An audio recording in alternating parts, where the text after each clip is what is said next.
Pemirsa, untuk mengungkap kasus pembunuhan Vina dan Eki secara terang benderang, ini Polda Jawa Barat membuka hotline aduan masyarakat.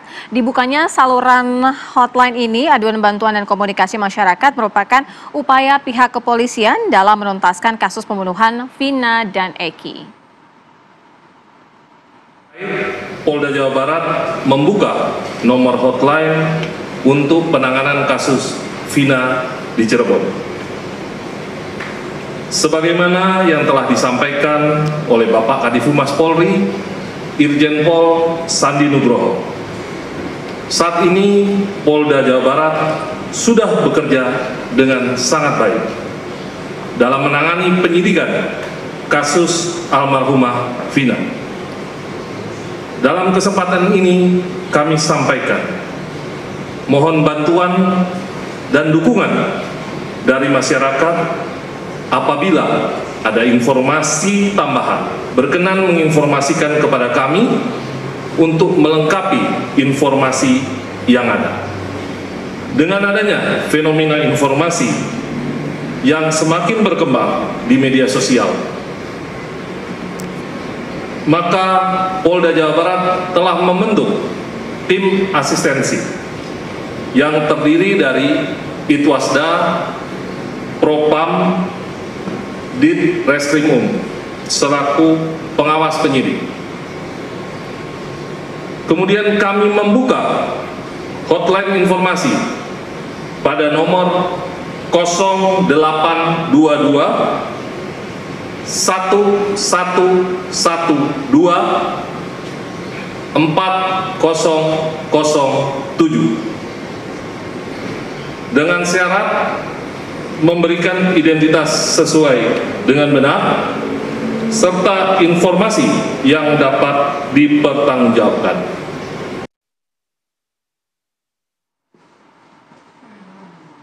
Pemirsa, usai buka suara mengenai kasus kematian Vina dan juga Eki, ini LPSK mendatangi Suroto, yakni saksi yang juga pernah dihadirkan dalam persidangan tahun 2016. Dan juga LPSK ini mendatangi Suroto di Desa Kecomberan, Kecamatan Talun, Kabupaten Cirebon, Jawa Barat. Surat tanda terima dari Lembaga Perlindungan Saksi dan Korban ini ditujukan Suroto. Suroto didatangi LPSK untuk menawarkan perlindungan. Suroto yang khawatir akan adanya intimidasi dan juga ancaman usai dirinya buka suara terkait kasus 8 tahun lalu. LPSK menyampaikan pesan kepada Suroto agar tidak ragu menghubunginya jika memang ada ancaman ataupun intimidasi. LPSK akan memantau perkembangan Suroto dan juga memastikan kondisinya dalam keadaan aman selama kasus Vina ini bergulir.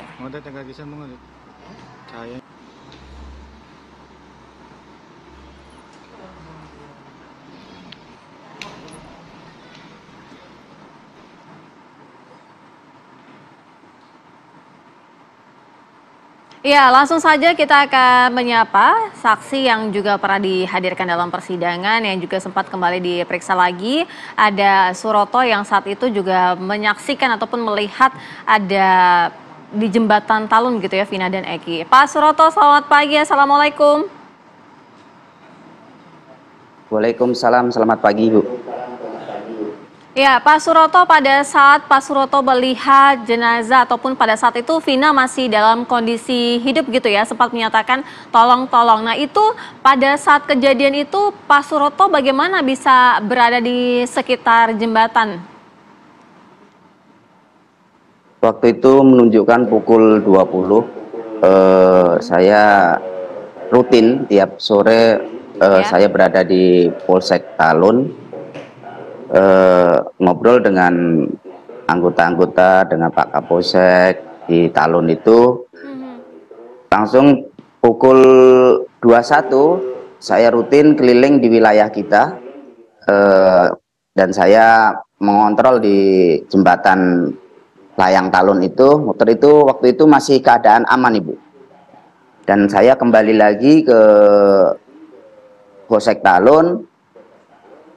Jam 10 itu ada pengguna jalan melaporkan di situ ada kecelakaan. Nah, saya mendapat laporan itu langsung menuju ke lokasi TKP kecelakaan itu, Ibu.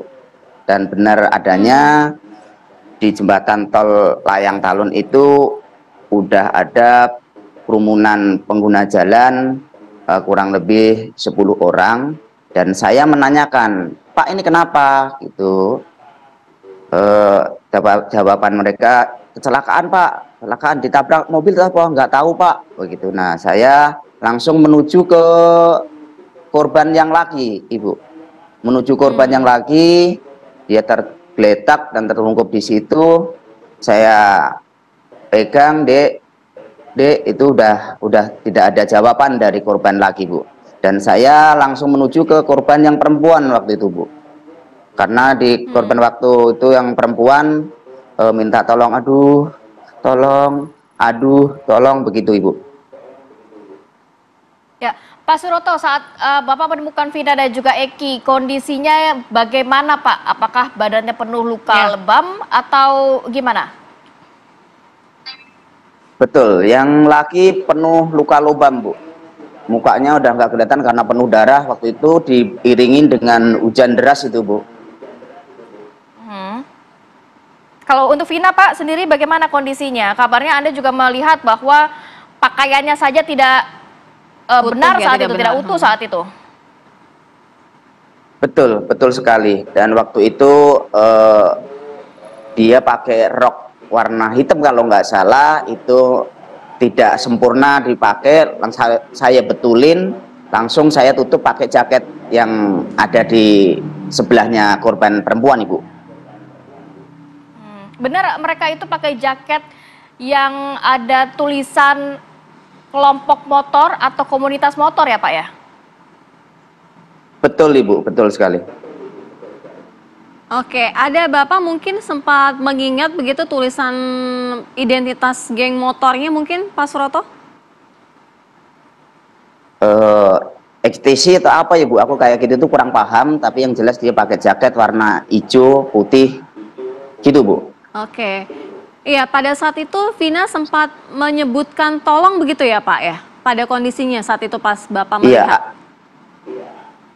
Iya, aduh kemudian, tolong, selain itu aduh mungkin, tolong, gitu Bu. Oke, kemudian itu ketika Bapak membantu mengangkat evakuasi Vina dan Eki, ada juga sempat dia mengatakan hal-hal lain begitu?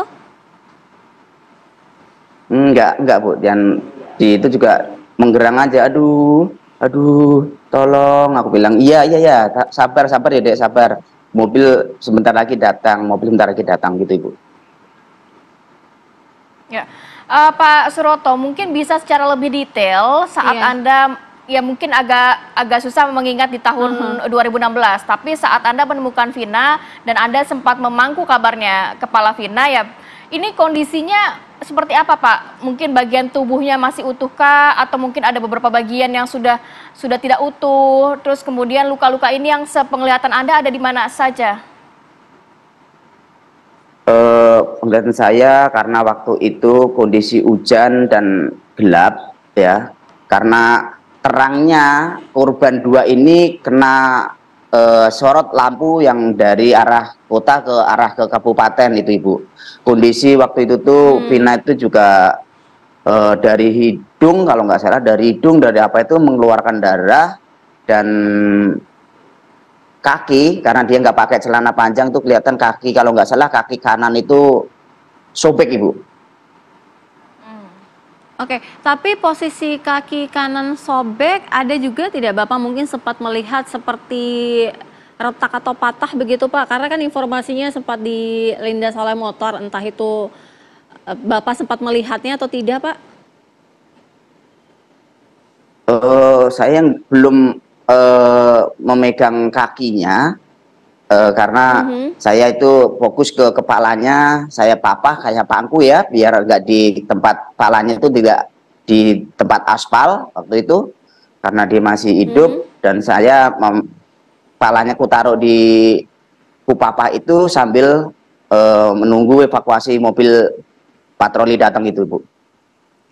Kondisi kepalanya pada saat itu bagaimana Pak? Selain hidung mengeluarkan darah begitu? Ya banyak luka Bu, banyak darah, mukanya itu penuh darah itu Bu waktu itu tuh.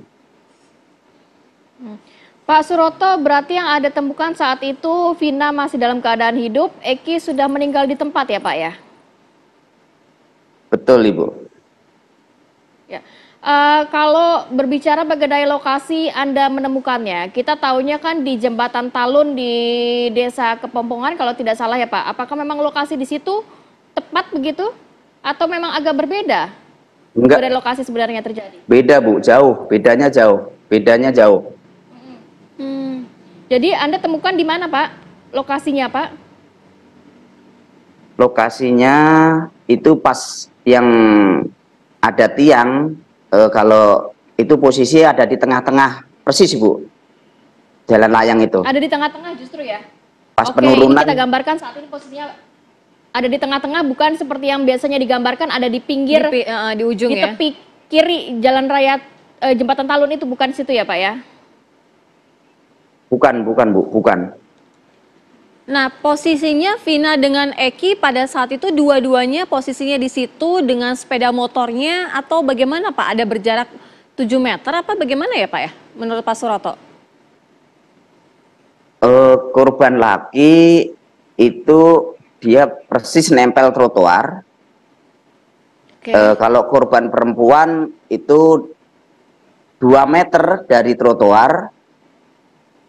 Motor dari korban perempuan kurang lebih 5 atau 6 meteran Bu. Oke. Kondisi motor sendiri apakah masih bagus atau ada rusak yang cukup parah saat Anda melihat Pak? Kan sempat memindahkan motor juga kabarnya ya? Nggak ada yang rusak Bu. Nggak ada yang rusak. Motor itu Jadi yang benar, bawa motor ke bisa dikendarai Polsek ya? Talun saya sendiri, masih saya hidupin Bu motor itu. Oke. Pak Suroto, kalau berbicara sedikit mungkin ini agak keluar dari penemuan Anda jasad Eki dan Vina. Kalau di lokasi, Pak Suroto ini kan mandor yang memang suka mengecek keamanan di sekitar lokasi ya Pak. Memang ada CCTV nggak di situ Pak? Ada, cuman jauh di Jasa Marga kalau nggak salah Bu. Posisi jauh, dia berdekatan dengan yang salah itu. Rekonstruksi yang salah itu Ibu, deketnya sama itu, cuman dia meskipun ada CCTV cuman jauh sekali sama yang saya sebutkan lokasi ini Ibu. Ya, Pak Suroto pada saat kejadian ketika Pak Suroto juga membantu mengevakuasi Vina dan Eki, ada 2 anggota kepolisian lainnya juga ya Pak ya? Iya betul Ibu. Oke, Bapak juga saat ini meminta perlindungan dari LPSK ya, Pak Suroto ya? Apa yang membuat Bapak merasa Iya, betul, Ibu. butuh dilindungi? Ada ketakutan-ketakutan seperti apa mungkin Pak? Ya, karena ini kasus yang besar ya Bu ya. Pastinya saya khawatir dengan saya sendiri, takutnya ada yang suka, ada yang enggak, kayak gitu Bu, yang saya khawatirkan. Baik, tapi ada intimidasi sekarang Pak dari pihak-pihak tertentu? Sampai saat ini belum ada Ibu. Oke, Pak Suroto, sedikit mungkin boleh flashback di tahun 2016, kita agak penasaran begitu Pak. Kan Anda juga dihadirkan dalam persidangan, betul ya Pak ya? Itu berapa kali dihadirkan dalam persidangan? Betul Bu. Persidangan 2 kali Bu. 2 kali ya. Kalau untuk kali ini sudah dimintai keterangan oleh pihak kepolisian? Sudah Bu, sudah. Oke, sudah berarti ya.